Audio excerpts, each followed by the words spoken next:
It was an ordinary night in a small, quiet town where life moved at its own unhurried pace. The clock in Mia's dimly lit bedroom ticked softly, its rhythmic sound echoing in the stillness. She lay in bed, staring at the ceiling, her mind clouded with the remnants of a recurring dream that had been haunting her for weeks. This wasn't just any dream. It was vivid, unsettling, and always left her waking up in a cold sweat.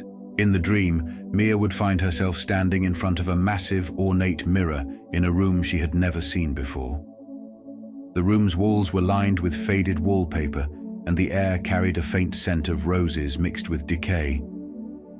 But it was the mirror that held her attention. Its surface shimmered unnaturally, almost as if it were alive. When she looked into the mirror, she never saw her own reflection. Instead, a stranger stared back at her. The woman in the mirror had strikingly familiar features, yet her eyes were filled with an intensity and sorrow that didn't belong to Mia. Every time, the woman would raise her hand, press it against the glass, and mouth words that Mia couldn't hear. The dream always ended with the sound of shattering glass, and Mia would wake up, heart pounding, unsure if it had been a nightmare or a message. At first, Mia dismissed the dreams as the product of stress and exhaustion. Her job as a freelance writer often kept her up late into the night, and her sleep schedule was erratic. But as the dreams persisted, she began to notice changes in her waking life. It started small. Mirrors around her house would fog up even when there was no steam. Her reflection in the bathroom mirror would seem to linger a moment too long after she moved. One evening, as she walked past an antique shop, she caught a glimpse of the same ornate mirror from her dreams in the shop window. Her feet froze. The mirror was identical, down to the smallest detail, the intricate carvings on its frame, the faint glow around its edges. It was as though the dream had leaked into reality. Against her better judgment, Mia entered the shop. The shopkeeper, an elderly woman with piercing blue eyes, seemed to know why Mia was there before she even spoke. "You've seen it, haven't you?" the woman asked, her voice low and deliberate. Mia nodded, her throat dry. "In my dreams. I don't understand what's happening." The shopkeeper smiled faintly. "That mirror has a way of finding those who are connected to it. It's not just a mirror, it's a doorway, a bridge between worlds. But it's also a trap for those who don't understand its power." Intrigued and terrified, Mia bought the mirror and brought it home. That night, she placed it in her bedroom, directly across from her bed. As she stared into its surface, she felt an overwhelming sense of familiarity, as though the mirror were an old friend. When she fell asleep, the dream returned, but this time it was different. The woman in the mirror spoke, and Mia could hear her words clearly. "You don't remember me, but I remember you," the woman said, her voice trembling. "You made a choice long ago, one that changed everything. I am what you left behind." Mia woke up with a start, her mind racing. What choice? What had she left behind?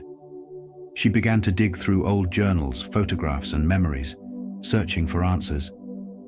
Over the next few weeks, Mia unraveled a story she had buried deep within her subconscious.